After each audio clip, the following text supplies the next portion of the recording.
My family cabin has an unspoken curse. Picture this. A group of us decide to spend a weekend at a remote cabin in the woods. Classic horror movie setup, right? Well, let me tell you, it was even scarier than we ever could have imagined.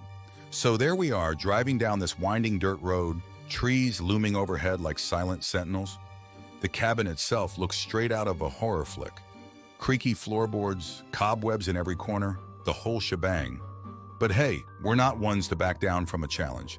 The first night goes by without a hitch. We're all laughing, telling ghost stories. Maybe a little too much booze involved. But as the hours tick by and darkness falls like a heavy blanket, things start to get weird. Strange noises echo through the woods, branches scraping against the windows like ghostly fingers. And then there's the feeling of being watched, like something is lurking just beyond the edge of the trees. Of course, we try to brush it off, blame it on overactive imaginations and too many horror movies. But deep down, we all know something isn't right. It's like the air itself is charged with electricity, crackling with an unseen energy. The second night is when things really take a turn for the worse. We're all huddled around the fireplace, trying to ignore the eerie feeling creeping up our spines, when we hear it, a blood-curdling scream echoing through the woods like a primal roar. We freeze, every muscle tense, and then without a word, we all rush outside, flashlight beams cutting through the darkness. What we find sends shivers down our spines, deep claw marks etched into the bark of the trees, leading off into the woods. Now, at this point, most sane people would hightail it out of there faster than you can say, "I told you so." But not us. No, we're determined to get to the bottom of this mystery, to prove once and for all that there's nothing to be afraid of. So, armed with nothing but our wits and a few makeshift weapons, we set out into the woods, following the trail of claw marks deeper and deeper into the darkness. What we find at the end of that trail still haunts my dreams to this day. It's this thing, this monstrous creature straight out of a nightmare. Its eyes gleam with an otherworldly intelligence, and its claws drip with blood. We're frozen in terror, unable to move as it lurches toward us, its gaping maw filled with razor-sharp teeth. And then, just when it seems like all hope is lost, it stops.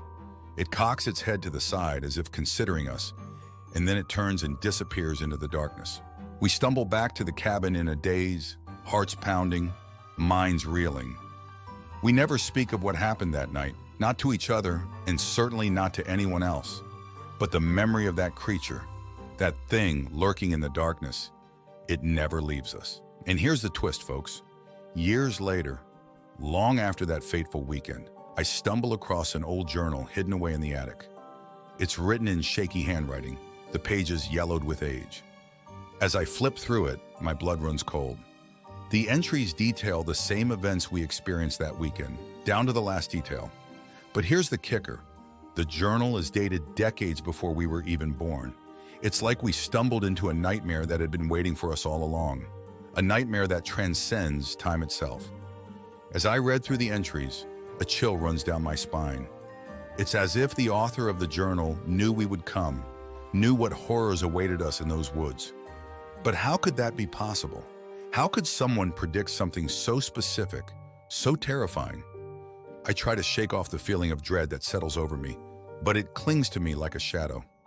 The more I read, the more I realize that this wasn't just some random encounter with the supernatural.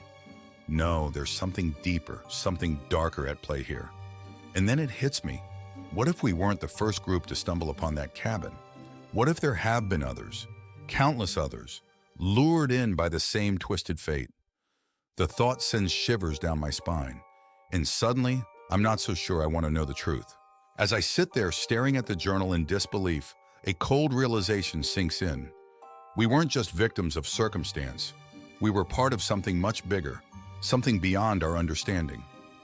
With trembling hands, I flip through the remaining pages of the journal, hoping for some clue, some explanation for the horrors we faced. But all I find are cryptic warnings and ramblings about dark forces at play. I glance around the attic, the shadows dancing in the dim light, and I can't shake the feeling that we're not alone. It's like the cabin, the woods, they're still with me, lurking just beyond the edge of my perception. Suddenly, a noise breaks the silence, a soft whisper echoing through the room. My heart pounds in my chest as I strain to listen, but it's gone as quickly as it came. I realize then that I can't stay in this house a moment longer. I gather up the journal, clutching it to my chest like a lifeline, and flee down the stairs, the weight of the unknown pressing down on me like a leaden cloak. As I step out into the cool night air, I can't help but glance back at the house, at the attic window looming like a dark eye watching my every move. And in that moment, I know that the horror isn't over, not by a long shot. With my heart racing, I flee from the house, the weight of the journal in my hands a constant reminder of the horrors I've unearthed. As I step onto the porch, I can't shake the feeling of being watched, of unseen eyes boring into my soul. I stumble down the path, the darkness of the woods looming on either side like a gaping maw waiting to swallow me whole. Every rustle of leaves, every snap of twigs sends a jolt of fear coursing through me, and I quicken my pace, desperate to escape the suffocating grip of the night. But no matter how fast I run, I can't shake the feeling that I'm being followed. It's like there's something out there in the darkness, something ancient and malevolent, stalking me with a hunger that sends shivers down my spine. I reach the edge of the woods and burst into the clearing, the moon casting an eerie glow over the landscape. I pause for a moment, trying to catch my breath, when suddenly I hear it, a soft whisper, like the flutter of wings against the night. My blood runs cold as I realize that I'm not alone. Whatever was in that house, whatever dark force drove us to madness, it's still out there, waiting for its next victim. With a newfound sense of urgency, I break into a sprint, my feet pounding against the earth as I race toward the safety of civilization. Behind me, I can hear the whisper growing louder, closer, and I know that I can't stop. Not now, not ever.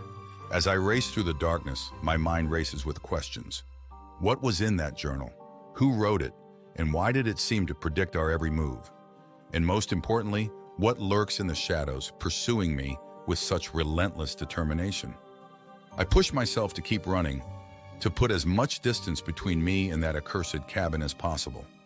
But no matter how far I go, I can't shake the feeling that I'm still being watched, that something is still out there waiting for its chance to strike. The trees blur past me, their twisted branches reaching out like gnarled fingers, and I can't help but feel like I'm running through a nightmare come to life. But I refuse to give up, to let fear consume me.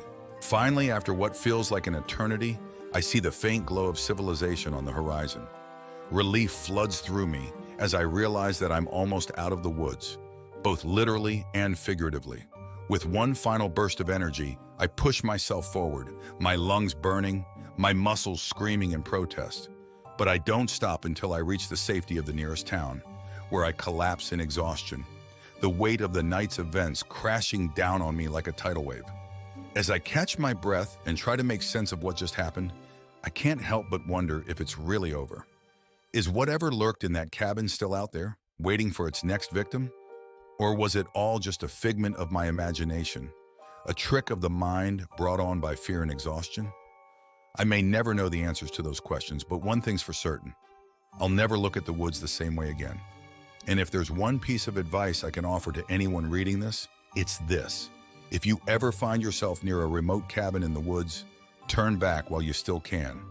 Trust me, it's not worth the risk.